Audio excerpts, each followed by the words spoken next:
Now, I heard some cheers, so we do have some people who grew up on a farm. Who grew up on a farm? Any other farm kids? Quite a few of you. Fantastic. So for those of you that did not grow up on a farm, what you have to know is just how much time, how much mind-numbing time you spend in one of these. We bring that first slide up. Boom! Now, for all of you city kids, that's called a tractor. Okay, the food doesn't just magically show up at the supermarket. Somebody's got to put it in the ground and get it out of the ground. From the age of about 3 until I was 6, I spent almost every single day right there, curled up in the corner of that cab.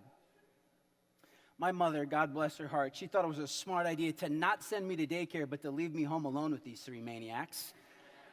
And when I tell you it is a miracle that I am still alive, that is not an exaggeration. It is a very dangerous place to grow up as a kid, but we made it. Now, for me, I'm just old enough to have been around before iPhones, iPads, Game Boys, etc. That means that they couldn't stick a screen in front of me to keep me preoccupied in this space. So for me, this tractor cab was a classroom filled with history lessons and stories of past generations. And it is really the environment where I was exposed to this idea that each generation has their own unique story. Now, David mentioned yesterday that every customer, every individual has their own story, and I loved that phrase. And it's true, we all have our own individual stories, that's true. But we are also a part of a much larger cultural story, a generational story.